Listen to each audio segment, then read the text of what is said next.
What's up, you guys? Freddie! Hey, girl. One of these days, I'll get some of them Ryan Gosling memes where I'm like, hey, girl. Except, first, I got to change all my shit around so I look like Ryan Gosling. So I need to make a lot more money on this channel before I can transform the hideous beast that is Southern Draw Law into Ryan Gosling. But I'm here for it, baby. Let's see what we can do. Hey, Ray. Hey, Tim. Thanks for a happy Channelversary. My kid bought me a cake. West Tennessee. Hey, Greg. That's almost Tennessee. Sorry about the length of the second video.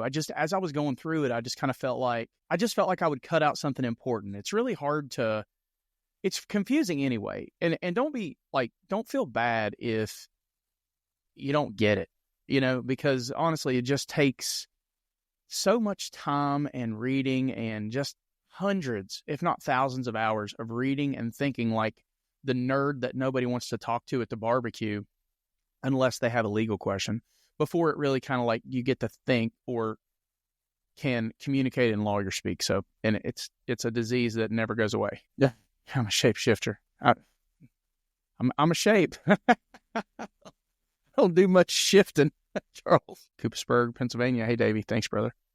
All right. 1 year Channelversary, 26,000 subscribers. And when I started this channel, which I did this in the recap, but we'll talk about it some more because I know y'all love it, right? You hear the same shit over and over again.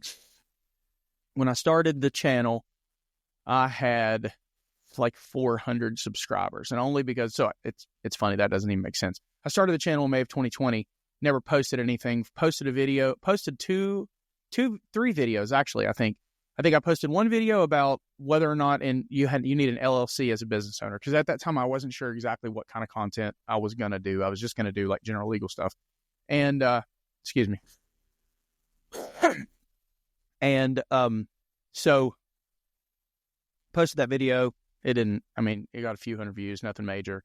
Then I posted the follow-up to that video that talked about like sort of a lot of people think when you set up a business, if you set up an LLC, that is the thing that sort of shields you from liability. And that's the instrument, that's the veil, as they call it. But there's a lot of things you have to do, because what people will do is let's say they have a food truck. They'll set up an LLC and they'll think, okay, that's all I have to do. No, you have to have an operating agreement. You have to have regular meetings. You have to keep minutes.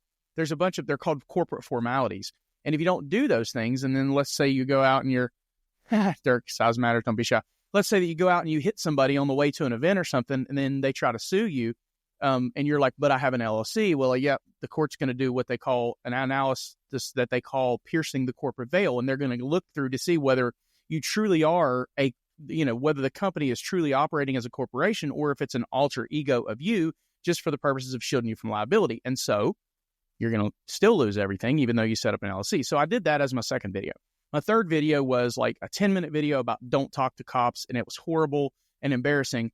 And but I got like 25 or 30,000 views on it, and I never even picked back up, and so I just shut down. So all of those subscribers and views came from that old video. And so when I started making content on March 1st of last year, I already kind of had like 400 subscribers. So technically, I've gotten 25,600 subscribers, 700 subscribers in the last 12 months, but I'm still proud of it, really happy. So, all right, let's see. Yeah, thanks, Tim.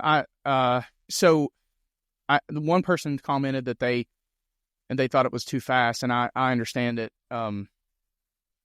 Yeah, I'm going to look at Ren. There's actually one of the cool things about reading those amicus briefs is that there's a lot of cases that I didn't know about that we'll get to kind of flesh out and go through.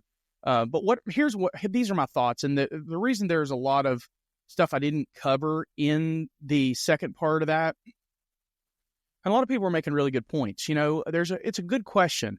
If the thing they pulled him over for was, a plate for toll violations, it turns out that the car's a rental. Now, I haven't gotten into any of the details of the case because I'm using it as sort of the framework of where the case is postured, right? The court tells us at this place that we're not allowed to look at all that stuff. We're not allowed to look at how reasonable it was. What was it? Was it even PC for a stop to begin with? If you don't have an arrestable offense, what's the answer? You pull the people over, you identify who they are. It's not a crime. It's a civil infraction. So, we're going to have to get into the rules on that. Was this even a legitimate traffic stop? If you stop somebody and they're 100% guilty, let's say you got a video of them just, flipping off the tolls every time they send a letter, and you are like, it's definitely them, but you still can't arrest them. What do? Give them another ticket? So, yeah, I mean, okay, now a police officer formally summons them to court, so now you can start holding them accountable for skipping out. Maybe that's the answer. But the point is, at the stage that the case is in right now, we're not allowed to discuss any of that. And not that we can't discuss it, but I thought the cool thing to do would be to lay out the case as it happened, lay out where it would be, give the audience, to the extent that you're interested, a whole idea of where we are. And then when the Supreme Court makes its decision, which I think will be to remand back to the Fifth Circuit, then as we go through that, we'll go over all the totality of the circumstances like we would any other case, and then we'll talk about it. And then when the Fifth Circuit has to eat humble pie, and they're going to ultimately decide this case for the Barnes family if it does in fact go back on remand, and they will ultimately prevail, I think, although 12 years later I'm not sure what good it did, but that's when we'll talk about all that stuff to try to break it down. All right, so let's see here what we got. Appreciate you guys popping in. What's up, John Eagle? Good morning from the Midwest. So this is a thing that I wanted to discuss. Like, I'm getting a lot of comments with the whole odor of marijuana thing. So people always say, like, why is it that Delta 8 is legal?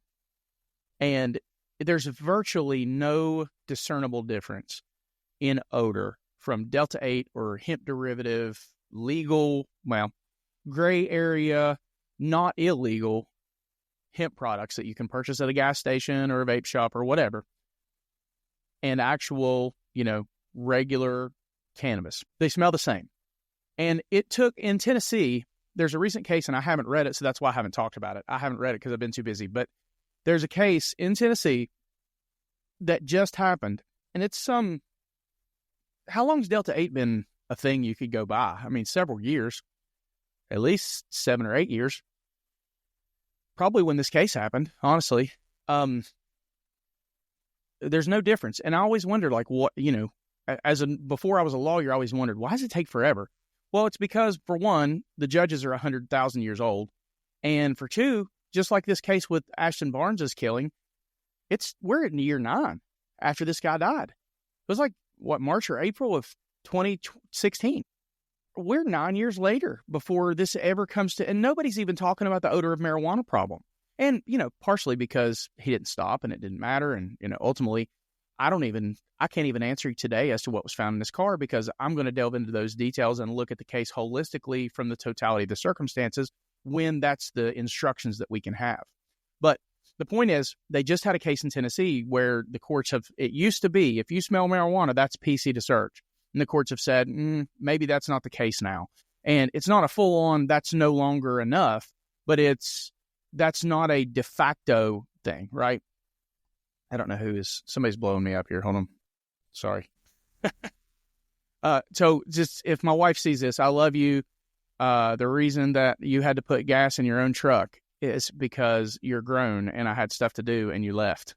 So my wife texted me and said, I'm pretty sure you hate me and our marriage is on the rocks because I had to stop and put gas in my own truck. So fellas, if your record's so good that they take issue when the first time they have to fill up their own truck, you're doing good. Why is the THP in Tennessee so corrupt? I don't know. That's a loaded question. I don't think they're actually corrupt. They may be at the leadership level. I'm not really sure. I think they're just poorly trained. You guys and most of my audience probably diverges quite a bit from worldview on the police. I do not believe that all police officers are bad. I don't even believe the majority of police officers are bad. I believe that there's a very small percentage of police officers that are truly bad, evil people, that are criminals, that are just opportunists. Very, very small percentage. I think most of the police officers are poorly trained, and maybe what's the lackadaisical in their approach, or maybe they're so settled into the bureaucracy that they don't care. That's possible. I don't know about the video stuff. Sorry. I don't think Tennessee will ever go legal marijuana, Tim. Maybe medical, but I doubt it legal. We still treat it like heroin. In Tennessee, it's still 11 months and 29 days in jail for simple possession of marijuana, but not even that. It's possession of drug paraphernalia is also 11 months and 11 months and 29 days in jail. Now, we don't put people in jail for that. I'm not trying to say that. It's generally probation, but the sentence is still 11 months and 29 days. Yeah. Equality expecting any. Is this Samantha in Louisiana? Because if so, you've changed your username. But if that's you, but either way, equality. I agree. I love listening to oral arguments. The Nathaniel Zelinsky was a freaking phenomenal lawyer. He had every answer. He was phenomenal. If you just listen to his oral argument part, he was freaking phenomenal in that. Yes, Tennessee does have Castle Doctrine, Castle Doctrine and Stand Your Ground, which are different. They're separate. So we use Delta 8. My wife has sciatica and a bunch of like nerve pain. We use the Delta 8 gummies. And them boys are legit. They're not much good for weight loss. I don't know how to do the Davey, I'm sorry. I don't know how to do the captioning, and I apologize. I'll try to figure that out for next time. Yeah, Samantha. Okay, that's what I thought. So I say that because, yes, Judy, you're right. Power does corrupt, and absolute does corrupt absolutely. I say what I said about police officers because I was one of them. I mean, like I said, and I've told the story a bunch of times, but it was like 5 years after my law enforcement career, sitting in criminal procedure, where I was like, holy shit. Everybody this was my deal. When I came up to you I wasn't the kind of officer that jumped out on, I wasn't like chasing drug dealers around and all that. I did a lot of traffic stops and I did quite a bit of DUI enforcement because I didn't understand a lot of the stuff. It was actually arresting that doctor and then dismissing the case that sort of opened my eyes to how much you could ruin somebody's life with a DUI charge. And then as I got a little further along in my career, I just started giving people rides or calling people and letting them, taking their keys or whatever and giving it to a loved one. I did a lot more of that than I did arresting people for DUIs. But it was actually that I just wasn't the type of officer that was always down there on the streets messing with guys. I just didn't do it. Excuse me. Still getting over a cold, guys. I apologize for that. Hey, Sondan. Thanks for popping in, buddy. So I know for a fact that I never had any intent to violate anybody's rights, but I did probably thousands of times because this is what I would do. I would say, hey, man, come over here and put your hands on the car for me. That's when I rolled up on somebody. All I was trying to do was engage in a consensual encounter. I didn't actually have any reasonable articulable suspicion to do anything with them. But in my mind, I was making contact, and this is really the way I thought about it. And it wasn't, nobody ever said to me, you ought to consider the constitutional framework. Literally nobody ever said that to me. I was a 23, 24, 25-year-old kid. Like I didn't know anything about this kind of stuff. And they said, I would say, come over here. Hey man, come over here and put your hands on the car here. And I'm gonna pat you down for officer safety. Like one, I probably violated their rights with the stop because the second I started controlling their movements, they're seized. And two, then I'm patting them down when I don't have any information that they're armed and dangerous. And I didn't do that to assert dominance or to be an asshole I didn't do it for any other reason other than I thought I was legally authorized to do it. And I learned you're not. You actually need so much more than that before you can go putting your hands on people. And before cameras and YouTube became big and all that stuff, like people didn't know that. So I don't think that these guys are out here doing that kind of stuff because they're bad people. I think they're doing it because they don't know. And, then it becomes, okay, now you're on notice. You've seen all your buddies all over YouTube. We've had, a decade of bad policing on YouTube. What is your excuse now? My excuse was I didn't know. Nobody told me. Nobody cared. And we didn't have good training. What's your excuse now? Because anybody that wants to actually learn, I'm happy to. These officers are like, you guys probably don't know this. Every single police officer that I meet for the first time, and I don't want you guys to think that I'm saying this because I think I'm special or I'm trying to hype myself up or any of that stuff. I genuinely care about whether law enforcement officers in my community do things the right way. So every single police officer that I meet, brand new or just new to our area or whatever, I give them my personal phone number and I say, if you have a problem at 3 o'clock in the morning and you need an answer, you call me and I will help you.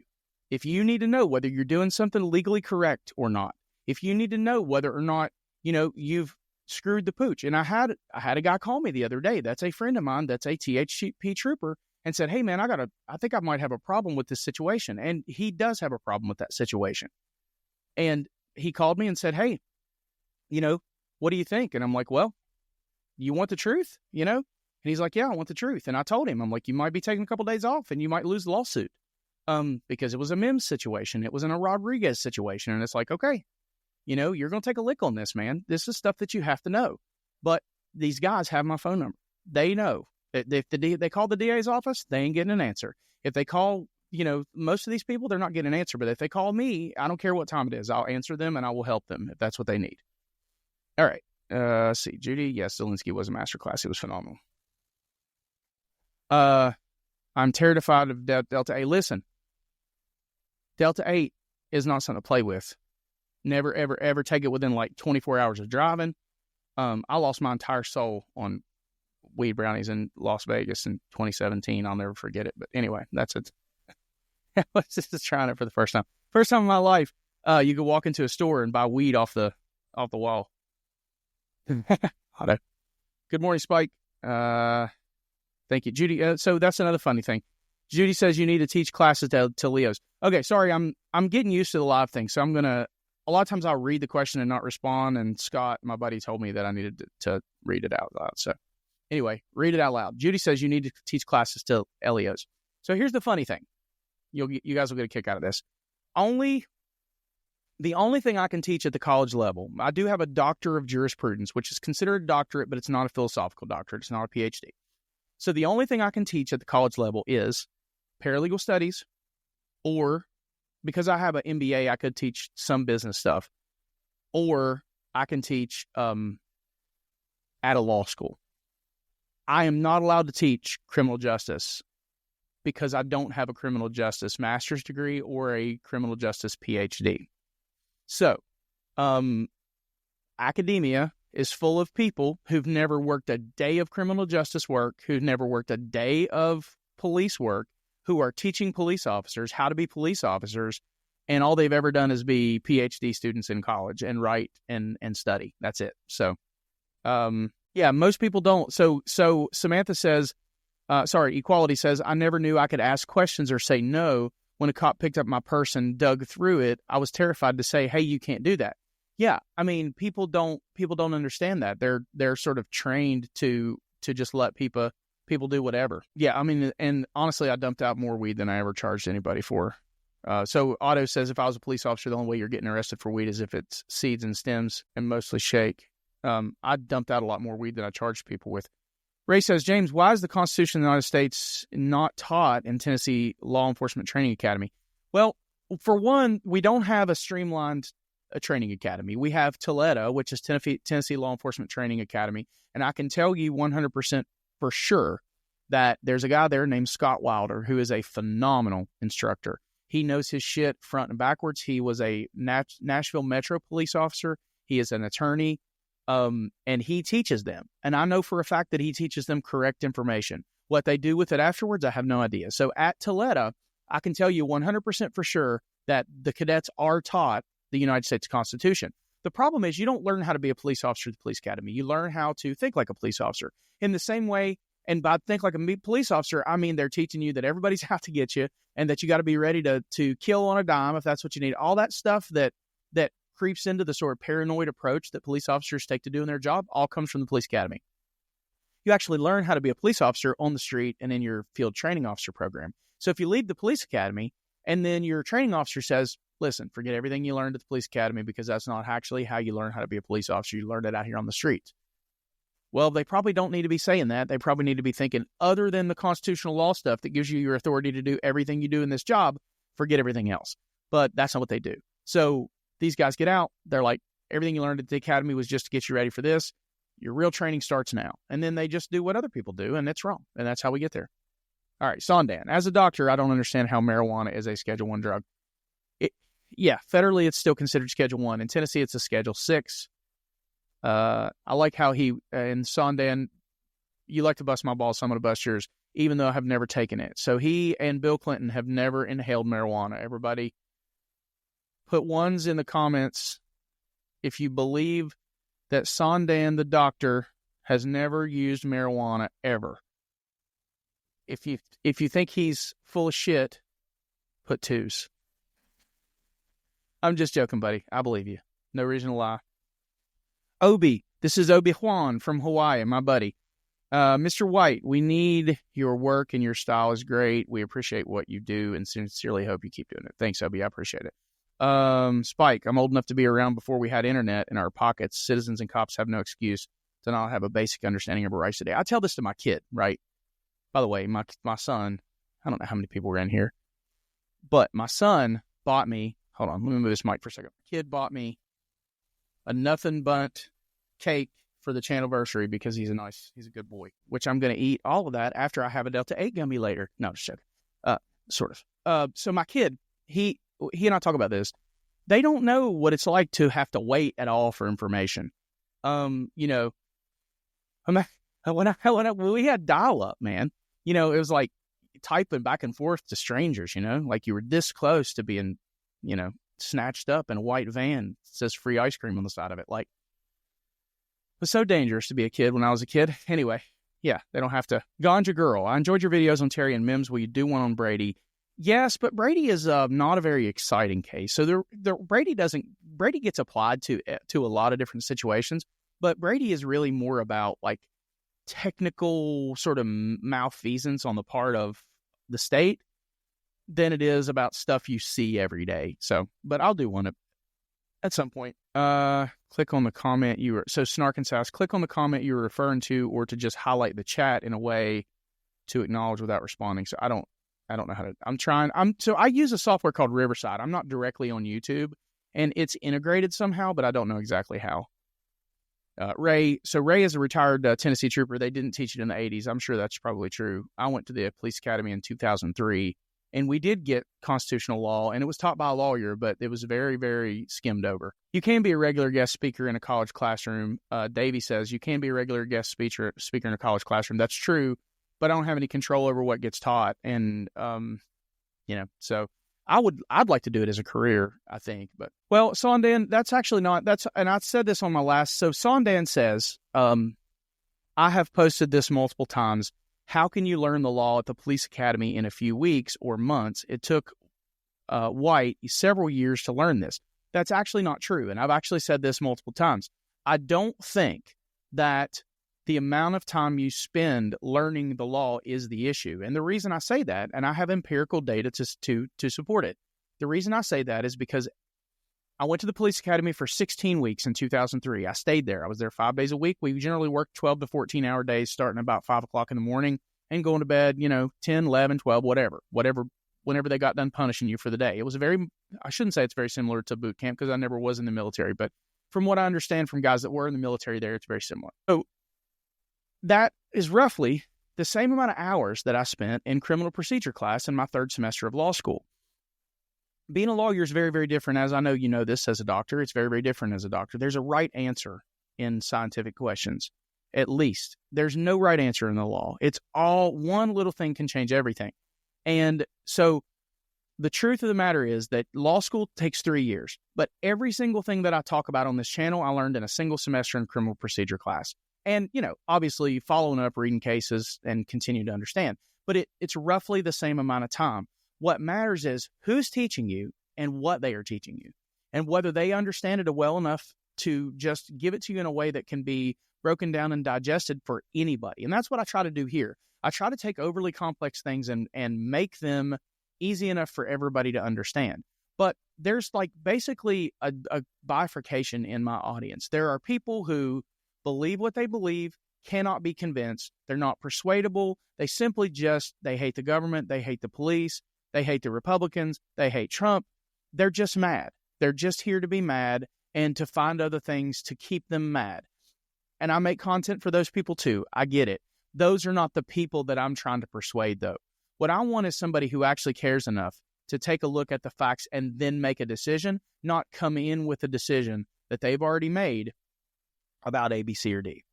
And that's what I'm here for. My job, as I see it, is to try to take complex situations, break them down to make them understandable for anybody, and then encourage people to be open-minded enough to not come in with an opinion and to allow the information, the objectively true facts that you can figure out, to shape what you think. So, oh, Freddie. So Sarah believes you, Sandan. She believes, a lot of people believe you. Apparently, they don't distrust the way I do. All right, here we go. I'm going to try to get back down to some other. Samantha says you're full of shit, Sandan. And so does Judy. She thinks you're a weed smoker. I think it should be legal. Does it make any better? Yeah, it does. Okay. All right, I'm going to scroll down. Sorry, I'm a little behind here, guys. I don't talk about Trump on this channel. I'm sorry. You guys, the Trump derangement syndrome and the number of emails that I get about Trump, I don't want to talk about Trump. I voted for Trump. And for the most part, I'm happy with what he's doing. So that's probably going to eliminate about half my audience, but that's okay. I'm open to the idea that 6 months from now, I'll probably have to make a statement about how wrong I was about Trump. But I don't have a problem. I'm fine with where we are right now. I'm cautiously optimistic. He's done a couple things that I think are a little crazy, but actually he done a couple things that I think are a lot crazy. But this is my genuine, honest opinion about it. In all of the ways, God, this is going to piss everybody off. Sorry, love you. In all of the ways that actually affect your life, having Donald Trump as president is, in my opinion, exponentially better than having an administration that does whatever they want, act like you're an idiot. Like, we've had the most narcissistic administration in politics for the last 4 years that you've ever. I know it seems like that, Trump is a buffoon and he's the narcissist, but the narcissist will gaslight you on everything. They will do whatever they want behind your back. They will act like you're crazy for asking the questions and then lie to your face and then roll away in the dark after they've done all the damage they possibly could do. And look, it's always the people who have something to hide. At least I would rather have a guy who's asshole to my face, who's not very likable, tell me what he's doing and let me see it, than to say, oh, no, we love you, we're doing everything for you, and then off to their own devices in the back. Just the way I am. But because I have that opinion and then 85% of my audience doesn't feel the same way, I don't talk about it because I want to respect what we're here commonly for. And where I really differ is that the liberals on the courts are the ones that have saved, to the extent that we have civil liberties remaining, that has to be attributed to the liberals holding their ground on stuff. And so we need both. We really do. And if it wasn't, that's why I have a Ruth Bader Ginsburg, piece of art. Her contribution to the court, her opinion in Rodriguez was a masterpiece. I probably am politically homeless. The truth is. Yeah. Well, like I said, Samantha, people, I probably should have kept it out, but you know what? Everybody asked me about it. So I'm a year in now. If you haven't figured out whether you like me as a person by now, then that's something that you'll have to figure out how you're going to deal with. But, that's where we are. All right. What is it, Shannon? What is it called when someone in a deposition? Yeah, chat did get quiet, Judy. What's it called when someone in a deposition knowingly withhold evidence and avoids answering the question? If they avoid answering the question, the best they can do is probably get held in contempt. If they lie, that's perjury, depending on the oath. But I agree with that, Spike. For the most part, political parties do not represent the people. I just think, you ever see those things on the street where they'll go out and they'll talk to somebody and they'll say, what do you think about this plan? And they tell them it's somebody else's plan, and people will be like, oh, I really like that. And they're like, no, that's this person's plan. And they're like, oh man, I don't like it. It's because people have decided how they feel about something, and most of the time they don't have correct information or whatever. So thank you, Jen. I like you too, buddy. All right. Thanks, Samantha. Well, you and I have sparred a little bit anyway, not really sparred, but I like the fact that, Samantha, that she says she forgives me for voting for Trump. It's not something, I don't like walk around with a Trump shirt on or anything. I'm not super proud of it. It was more like voting against somebody than voting for somebody. But anyway, there's been a couple times that she's made really strong. I never care if you guys make strong comments. What I have an issue with is when people attack me personally over it. Like, you have an opinion, I have an opinion. It's sometimes completely lost on people that they get on somebody else's channel. Like, if you understand the First Amendment, your First Amendment right to use YouTube as a platform refers to you and your channel. It doesn't refer to my comment section. I'm not the government. I can't step on your First Amendment right. I have the right to block you. This is my platform. It's also your platform when you create a channel.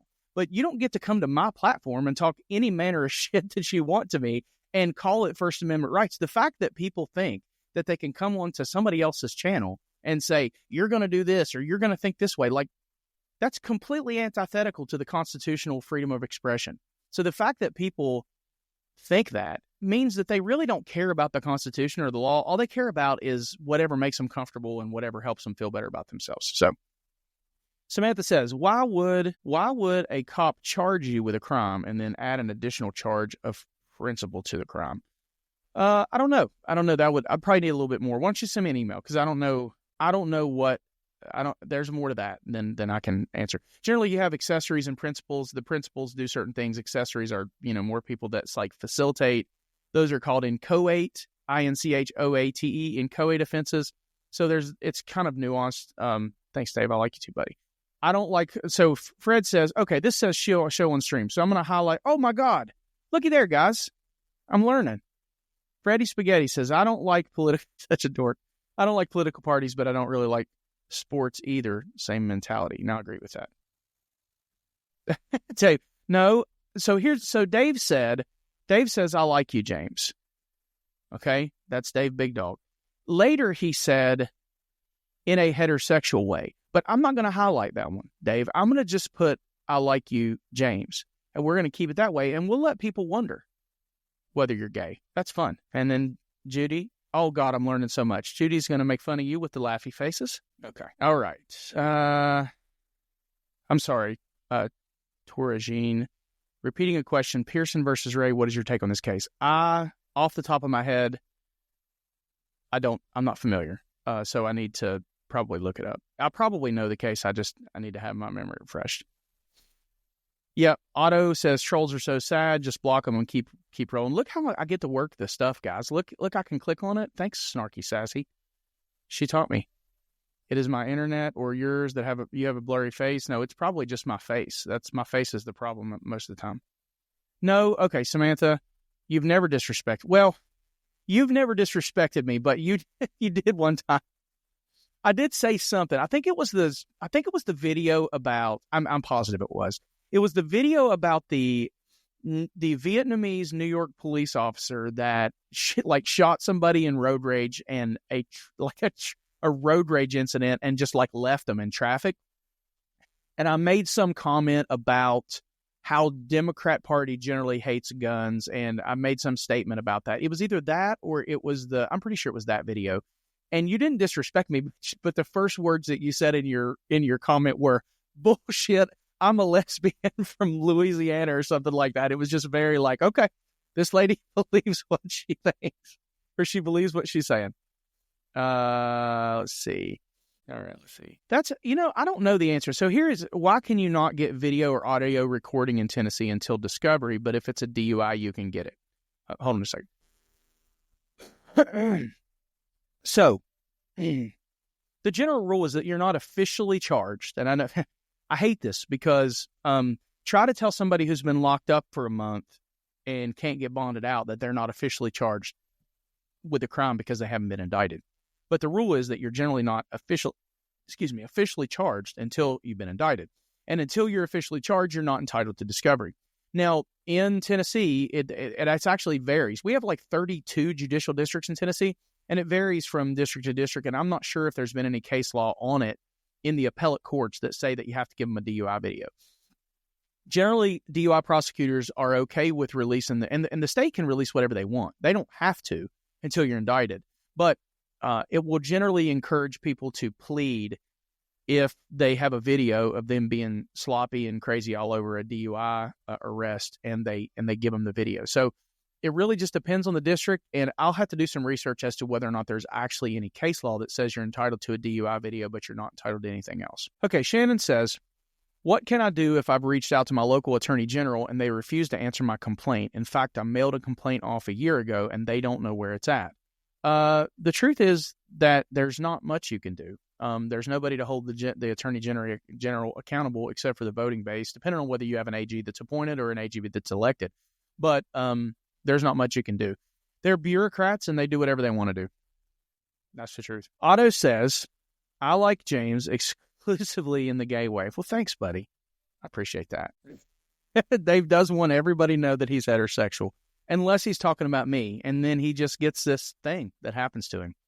We can't control it. He starts dancing. Anyway, James's face is in 8-bit. I have no idea what's going on. I've got it done in 1080p, so I'm not sure. Thanks, Spike. Watching from Canada, me. I don't know who me is. Me, my drone, and I. Okay. Thank you. See, he also said that he's been a subscriber from the beginning. No, Governor Lee's not going to do what. Actually, wouldn't act on that. He's talking about the AG. I think Sarah, you're talking about the AG. I don't know, maybe not. But I actually, no, I will not dance again. You quit it. I'm gonna learn the Trump dance so you guys can really hate me. I don't know how to do it. What it is I don't have billions of dollars to put in each hand, so I don't. It's the gravity anyway. Well, so the other thing is, as I've gone along, I practice less and less law, so I'm not as busy as I was a year later because I'm trying to focus more on content creation because I can do more good here. I can pick, and then if I can get to where I'm a full-time content creator, I can start picking and choosing cases that I could potentially take to the appellate level, and on a personal basis, try to challenge some of the stuff that I think needs to be changed. Not that I have any real hope of making any significant change, but that's what my ultimate goal is. And I would like to create a training program for law enforcement officers so that we get a better handle on this thing. But I said all that to say that I don't pay for like regular. I just use my internet, like I'm a Comcast customer and they have a thing called open air Wi-Fi or something. So I just use that at my office because the office is a studio and I'm here and I meet clients every once in a while. But for the most part, I use this as a studio.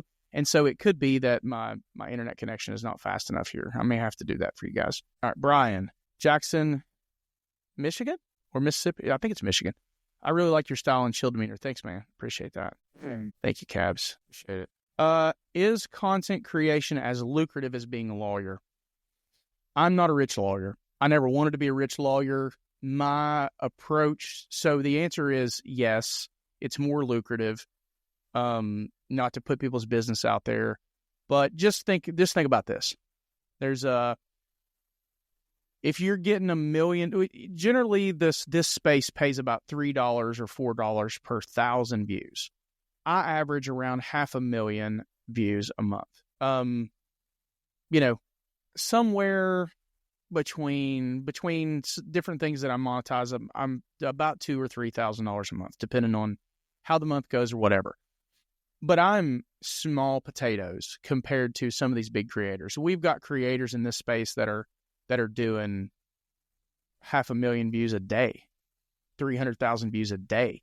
And so if you take that, you're talking about guys that are making $900 to $1,000 a day on the low end. And that's just ad revenue. So when you combine that with, why do you think all these guys, there are guys out there that really genuinely believe in auditing. And then there are guys out there that realize they can go aggravate the police and make $100,000 a year and sit on their ass most of the time and just, do it. And look, more power to them, man. That's a mission in itself, right? So yes, it can be. Hey, James. Okay. Let's see. Show on stream. Hey, James, serious note. Can all the Tennessee residents contact their rep to change the open records law so non-residents can get records? Also, Heidi Campbell. So Freddie Spaghetti, her real name, her government name is Sarah. I won't say what your last name is, but I got your info, buddy. Stayed for the voice cast. Came for the voice, stayed for the content. Thank you. AZ Local. All right. Tim had a phone call, knocked him out of the chat. Glad you're back, buddy. I agree with you. Davey says it's very good policy to keep politics out of the law. This is the reason I don't talk about politics. Because it has nothing to freaking do. If you are using politics as a way to define who you are as a person, you are fucking up. That's what I'm saying. There are people like I've got Scott under duress, who's been an incredible, and he's not here. I haven't seen him here. He's been an incredible asset. Him and Sarah has been such an incredible asset to my channel and to me. Just reaching out, taking time. Hey man, here's an idea. But Scott is very well connected to a lot of information that is like stuff that everybody's talking about, conspiracies and this kind of stuff. I don't get into it. And here's why. In order to focus on those things, I have to take things that I can control about my life, like whether or not I go to work on time, how I treat my family, I only have so many hours in a day. I'm going to either making videos or reading about the law or talking about the law, all those things that influence my daily life. I have to ignore all that stuff in order to focus on something that I absolutely 100% can't control. And my brother is a huge conspiracy theorist, and I love him dearly, and he might be right about everything. But the truth is that more than likely, I'm going to die. Everybody in my family, my mom died at 59, my dad died at 35. Everybody in my family has died before like 75, with the exception of my grandparents on my dad's side. More than likely, I'm going to die before any of this stuff that I can't control is ever going to make an enormous impact on my life, to the extent that me focusing on it can make that different. But all of the things I have to ignore in order for that to consume most of my energy are things that I could actually use to improve my life. And so that's why I don't worry about it. I don't, I'm fine with being wrong. I don't care how much money I make and how much extra time I get to spend with my wife and how many, times I get to roll with my kid at jiu-jitsu, and all the different things that matter in life have nothing to do with politics. Just vote how you're going to vote and ride the goddamn ride for the 4 years, and then do the best that you can. And that's what the rest of us are doing. And stop making it consume your life to where it affects your emotions, because that shit gets projected onto people that you're supposed to love and care about, and it's not worth it. Anyway, that's my virtue signal for today. Sondan says, Mr. White, if one of your fans happens to make it to Tennessee, is it possible to go out to lunch or dinner with you and your other half, until you get to be a multimillionaire? First of all, it depends. And yes, for you, absolutely. You holler at me. Send me an email when you're going to be in town. I'll be happy to meet you. Certain people that I've had built a relationship with, absolutely. I'm not special, but I have had people come here looking for me. I've had weirdos call me. I've had people literally send me money on PayPal just to try to lock me into a contractual agreement to do something after I've told them multiple times that I'm not going to do it. 4 million views, and it's not a lot, but 4 million views. That's a lot of people that are unhinged that have potentially looked at my content. I have people call me. I have people send me emails that are just like, call me. I'm not going to get on the phone and call you guys. I'm sorry. There might be some of you that I call. I don't have a problem with that. I don't think I'm better than anybody. The issue is that I talk all day in court, and then I come home and I record and talk all day on the internet, and I hate talking on the telephone, and I need to talk to my wife and I need to talk to my kids, and I'm not going to pick up the phone and call a random person because they sent me an email. So anyway, I hope that's not hold on, sorry. Fred said that you're welcome to take her to lunch. Yeah, actually, you know what? You're a doctor. So why don't we just do a meeting? We'll get about 20 of us together, and we'll go to somewhere fun, like somewhere that respects women's rights, like Twin Peaks. Samantha in Louisiana, you can come up to. I know you'll like Twin Peaks. And then we'll let Sondan pay for the bill. It'll be fun. All right. Let's see. Diesel says, how often do you use substantive due process? Not very often. And most of the time it's because most people don't understand what substantive due process is, and it takes hours. My brother doesn't have a channel, Mark. Spike says, I love some lizard people, space laser conspiracy. It's good entertainment. Yeah, if you're using it for entertainment, you're exactly right. Crazy people. So he said he wanted to grab a beer. So next time in Louisiana, actually, I just think it'd be really fun to meet some of you guys. So, and one of these days, I've really struggled with this. One of these days I'm going to start doing like live meet and greets. It's just that I really struggle with like, do you think you're hot shit because you're out there like trying to meet people? You're not special. And so I go through this sort of internal battle where I have to tell myself that I'm not special. And then when that happens, I think, well, why would people want to meet me?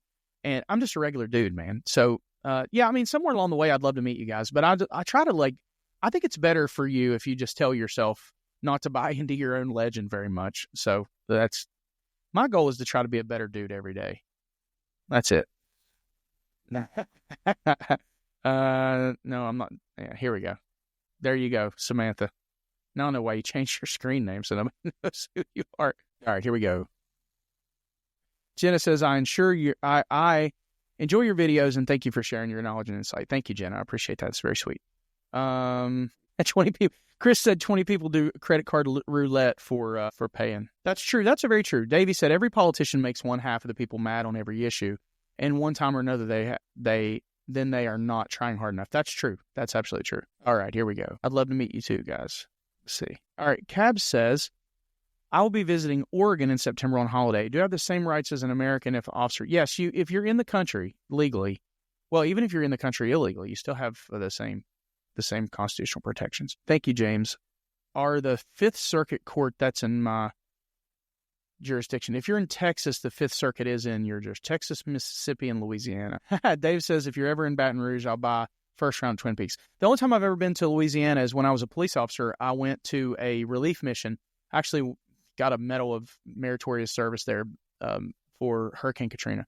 Right after that, that was a crazy experience. It's the only time I've ever been to Louisiana. Spike said, just read your comments. If you have a channel, you will know you're not special.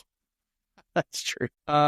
Judy, my wife is from Kentucky. We've talked about this before. You're in Eastern Kentucky, right? Somewhere like around Hazard or somewhere close to the Whitesburg thing where the Letcher County where the judge got killed. It seems like we've talked about that before. It's a good excuse to go to Buffalo Trace. Okay, Shannon says, can an attorney tell other people and clients that someone filed a complaint against them? Isn't that attorney-client privilege? Well, it depends on who filed a complaint, but I will tell you that when you file a bar complaint on somebody, it's up to them whether they want to discuss the nature of the complaint. If they want to discuss private details about your relationship with them, that's different. But people can file a complaint on an attorney and not be a client. So you just have to. There's no straight answer to that. I need more information. Did we just kick off the Mr. White meet and greet and tour? Kyle says, I just finished popping off on your second video for SCOTUS. I have some opinions of the Supreme Muppets. Yeah, I'm mixed about them. I honestly, listening to Kavanaugh slobber all over the cops' nuts and that oral argument kind of pissed me off, to be honest with you. It really makes me mad that all they care about, I shouldn't say all they care about. It's not really fair to say that's all they care about, but why does nobody have any concern for the citizen on the other end? Like the fact that our Fourth Amendment was unmolested before Terry versus Ohio wrote officer safety as basically an essential element to be considered under the totality of the circumstances in any encounter with the police in 1968. And it's like, now that's a thing that we have to be focused on and we have to worry about. And you're the people we have to convince that that's not the way it's supposed to be. But it's been that way for so long. It's just very frustrating. There's never really a calculus about anything other than what are the police supposed to do? Well, they're supposed to do, fucking legal things. How about that? How about we do legal things and we don't piss all over people? Look, what if, hear me out, this is going to be crazy. What if we taught these assholes to make good decisions and that there was a consequence for making a bad decision? Like the rest of life. Like, do you teach your kids that no matter what you do, like if you did for your kids what the government and the courts do for police officers, just think about this. And this is in the moment, off the cuff. This is truly what this show's about. If you did for your kids what the government and the courts do for police departments and police officers, you'd be called an enabler. Your ass would be all over intervention. You would be the reason that your kid's a drug addict and a criminal and all that stuff. If you acted as a parent the way the courts act over the government and police officers, you would be the reason for all of the problems that your children have. So how can we expect, and nobody would expect your kids to make good decisions and not be drug addicts. They would blame you because you're a shitty parent. But that's what we do. That's exactly what we do. Anyway, that's my soapbox. All right. Boot polish all over his tongue. Son says, so you want to hold the government accountable. How dare you? So Ray says, I filed a complaint on an attorney, and in my opinion, all it is attorney taking care of each other. So here's the thing. There's an auditor, and I won't say who it is. It doesn't matter. But this is one of the reasons I don't take cases from people on YouTube. I probably had 25, 30 people at this point ask me to take their case from YouTube. I don't do it. I think it's a terrible idea, because what happens is people have these unreasonable. What happens is this guy goes out, and I'm not talking about anybody in particular. Let's say he goes out. He has a misunderstanding. He's one of these right to travel guys, right? Sorry if any of you sovereigns or state nationalists are on here. It's 3, 2, 1. I'm getting ready to piss you off. He's one of these right to travel guys who've never won a single thing ever. The only time these guys have ever won anything in court is because people don't want to deal with them. They just dismiss it or get rid of it so they don't have to deal with it. It's not because there's any merit to their argument. But you go out there and you get yourself in trouble because you either have a misunderstanding of the law or you just refuse to see it any other way. So they get arrested. They want to come and they want to get you as a lawyer. Now, if you get arrested for disorderly conduct in Tennessee, I would probably take your case for maybe $2,500, maybe $1,500, depending on how much I believed in what you were trying to do. I might even do it for free if I really thought you were genuine and you couldn't pay. But for the most part, these guys go out there and they get themselves in situations that is primarily because of their misunderstanding or the way that they conducted themselves. They want you to take their case for either nothing or they want it cheap. They don't want to adhere to the idea that you get what you paid for. And then in the end result, because if you pay me $1,000 or $1,500 in my mind, but I'm going to tell you up front, what you're probably doing is you're paying for a plea negotiation. Because I'm going to tell you up front, I don't think that you have a case here that is winnable. And if I do, I'll probably take the case for free if I'm going to take it. I'm more likely to take a case for free than I am to take a case for cheap, because I want you to tell you up front, there's a good chance you're going to lose this, but I believe in what you're doing. Okay. But people, they get the cheapest lawyer they can.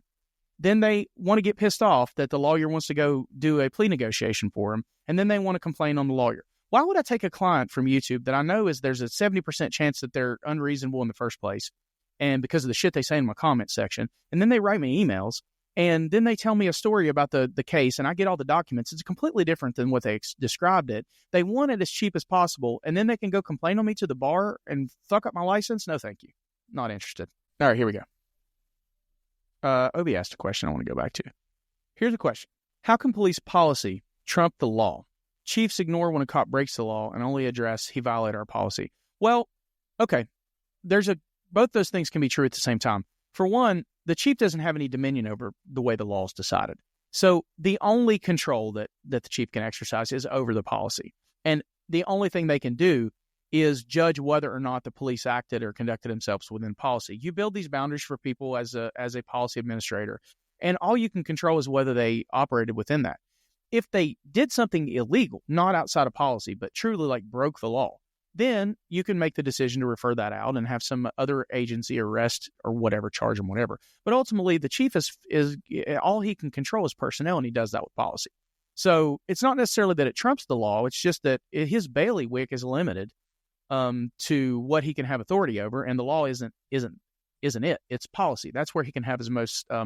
That's where a chief can have his most impact. Greg says, legally speaking, happy Mardi Gras. Thank you. Read Shannon's questions. Okay, hold on. Where's Shannon? Yeah. So she says, I just talked to 2 attorneys and they told me they can't tell other people and clients that I filed a complaint against them.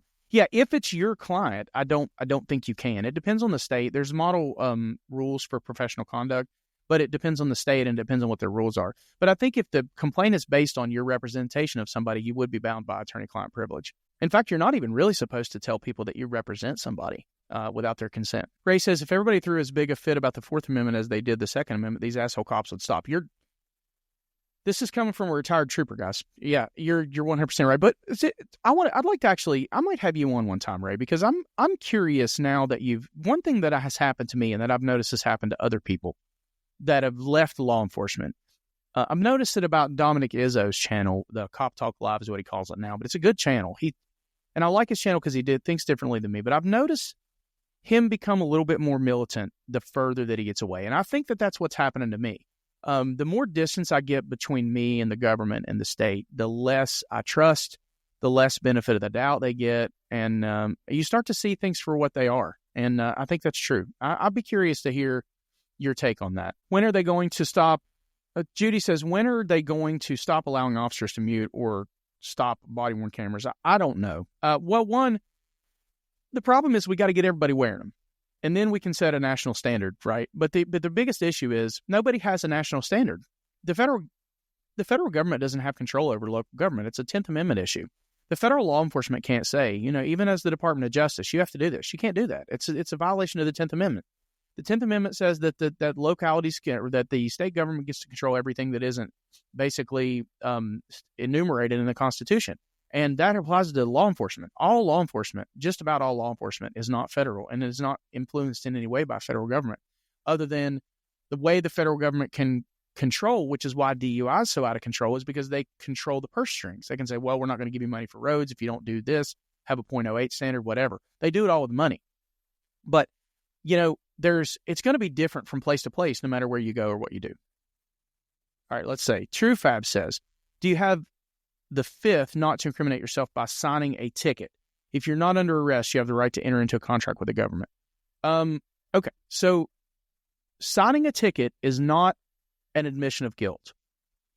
Your Fifth Amendment comes down to whether or not the thing that you are being compelled to say is testamentary or not. Is it testimonial or not? Signing a ticket is not testimonial, especially where the police officer says this is not an admission of guilt. It's a promise to appear. Signing a citation, which is why you shouldn't be arrest somebody. You shouldn't be able to arrest somebody, in my opinion, for not signing a ticket, because you should impose consequences on them if they don't show up for the court hearing. But all signing a ticket does is acknowledge that you've been summoned to court. And so there's nothing incriminating about that. You can't incriminate yourself by saying, okay, I understand that you're asking me to come to court, or you're insisting that I come to court. I think you should just give somebody the ticket, and if they don't come, then, suspend their driver's license or put out Ray is a retired sheriff's deputy, not a Tennessee trooper. If they don't come, then, do whatever you're going to do through the court. All right, so this is the last. In the land of the free, Sondin says, what can you really do that isn't regulated by the government? Have fun and a good rest of your day. Thank you, Sondin. I appreciate it. The answer is, well, it's rhetorical, but not much. Tim says, if you're ever in the Anderson-Greenville area, it would be cool to meet you. Thanks, buddy. I was actually in Columbia. That's where I took my blue belt test for my jiu-jitsu. Judy says, if they're so worried about officer safety, shouldn't they want them to be on? Well, think about it. There's nothing safe about having everything you do recorded. Doesn't make you more or less safe. All of that does is it creates evidence for good or bad. Now, it may defend you. It's not going to keep you safe one way or the other. It may prove to justify or prove that what you did is unjustified. But ultimately, what it's doing is creating a record. It's not affecting safety in any way whatsoever.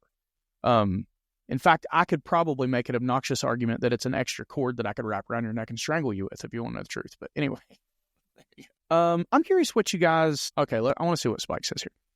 It's kind of hard to be militant against the government when you are the government, LOL. I'm just glad we have people willing to stand up, injustice and hypocrisy, they use Apple. I agree with that. It is difficult to fight against the thing that's the source of your livelihood. So that's an excellent point. All right. Dave says, wow, just found you live. Good day from Australia. Thanks, buddy. Glad you're here. Mark says, has any law enforcement ever left you a comment about not liking your content on police misconduct? No. In fact, I have, and I'm so blown away by this. I have had probably 10 lawyers reach out to me, compliment me on my content, which was one of the things that I was really insecure about at first, because I was like, God, these people are going to think I'm an idiot. I didn't tell anybody about my YouTube channel. And now that I'm at it a year and I've got, thousands of subscribers and millions of people that have watched, a lot of my local people are starting to see my content. And they're telling me about it, and nobody's saying anything bad. But honestly, I think a lot of them tune it out. I don't think a lot of them spend a lot of time watching it. I think they probably, they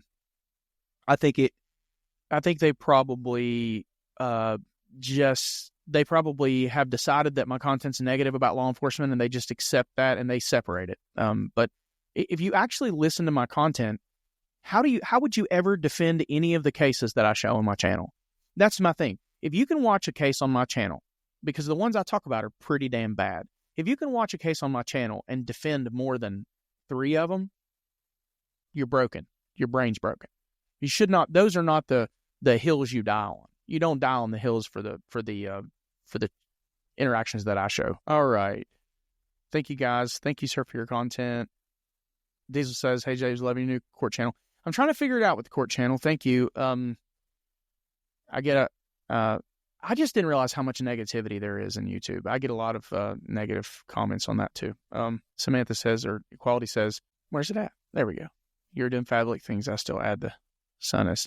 I still say it. So he's going to do that. We're working on that. He's learning some editing and some stuff like that. And we're actually going to be doing, there's going to be a bunch of stuff popping off in the next little bit. I'm partnering with some much larger creators than me to create some collaborations that are going to be awesome. And we're going to be doing podcasts and stuff like that. So Kyle says, anyone I share YouTube content with, just tune it out. If it doesn't happen to them, it didn't happen. That a lot of people are like that. It's kind of like a follow along the back the blue till it happens to you type thing. That's a real thing. That's a real thing. People don't, and in some ways that's not that much different than what I just said about my conspiracy theory thing, is that like, I just don't have the energy for it. Till it affects me, I don't fuck with it. It's just the way I am. And, so I get that. I understand. See, courts acknowledge that cops can lie to us. So why isn't a common defense in court, Your Honor? I could not believe anything the cop said, because cop can lie to us during an investigation. Well, for one, you don't talk for yourself in court. But even if your defense attorney made that argument, what the police officer told you may have had an impact on what you admitted to doing, but it didn't ultimately have an impact on what you did, probably. So more times than not, if you're talking to a police officer, you either did or didn't do something. And so their interpretation of what you did may be the reason that you ended up in handcuffs. It may be the reason that you ended up getting introduced to the criminal justice system in a courtroom setting. But ultimately what you did either was or was not against the law. And so whether the police can lie to you in an investigation will only influence whether or not you trust them enough to conduct yourself accordingly during the investigation. It's not going to have any bearing on whether you did or didn't do something that's illegal. It will have an effect on whether they think you did and how they treat you, but it's not going to have an effect on whether you did or didn't do something illegal. Dan in the Outback says, everyone makes a mistake at work, but unfortunately, if a cop makes a mistake at his or her job, then your entire life can be ruined. That's true. One thing I said to my wife the other day, if you took, and I really believe this, I'm figure out how I'm going to flesh it out in a way that is articulate, but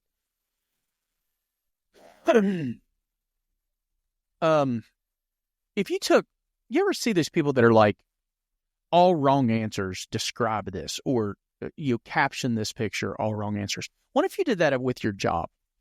If you could figure out the most creative way negative to describe your job, and then the most creative way positive to describe your job. Like, let's say if you're a firefighter, the most positive thing you can say about your job, I rescue people from burning structures.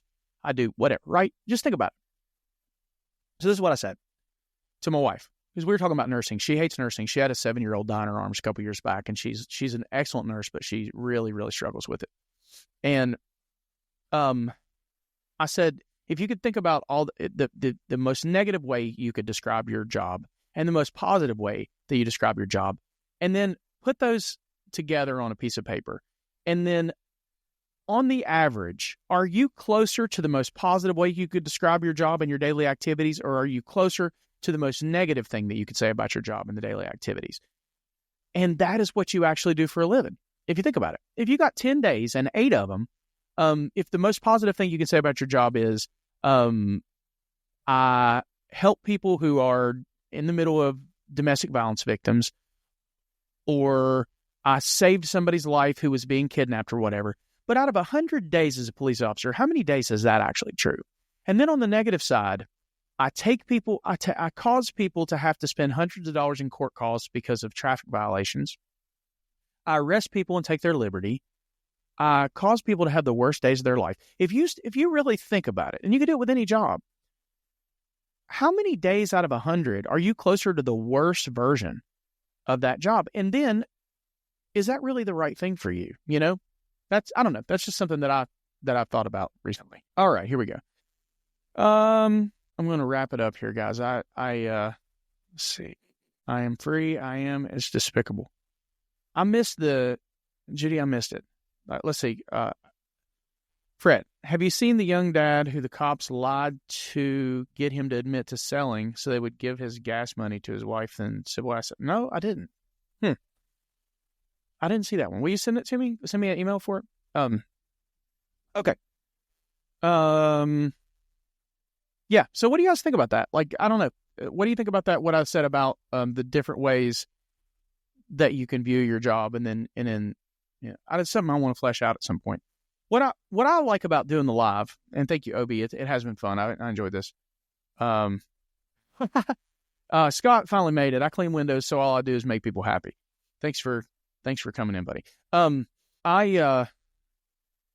I like about the live is that I get to talk about stuff that, like, if I make a video, like when I made that jelly roll video, just for shits and gigs. Let's see how many people have watched my jelly roll video.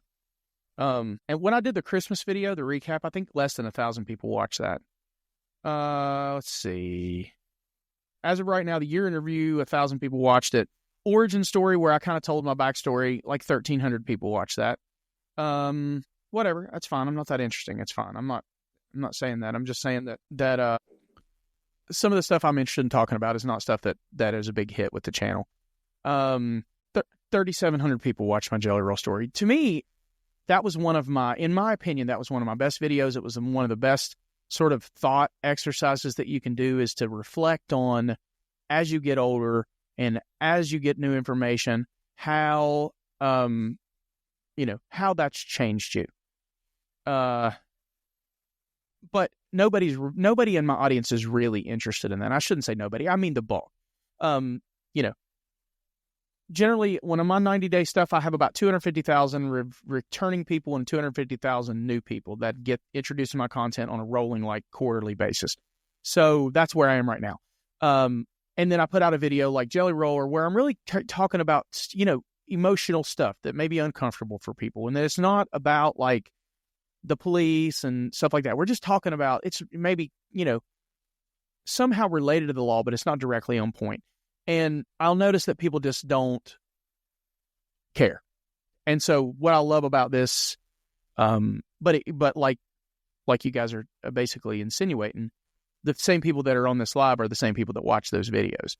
And the thing is, like, I enjoy this because it gives me an opportunity to talk about being a human being instead of just, talking about the law or whatever, or the context of being a human being in while sort of coexisting with the law and that kind of thing. So anyway, I appreciate you guys, and you guys have been awesome for the year. Just remember, something I wanted to bring up. Somebody was asking me about smell of marijuana. Because one of the things that people said, and this will be the last thing I talk about. One of the things that people said was, cops lie all the time about the odor of marijuana and all that stuff. And I'm sure that's true. I will tell you, I don't smoke marijuana. Like I said, we do use the legal Delta 8 gummies that you can buy. But I don't smoke marijuana. But I do know what it smells like. And if you don't smoke marijuana, you can smell it for hours after it's smoked. And you can smell it. If it's green marijuana that somebody has on their person, you can smell it a mile away.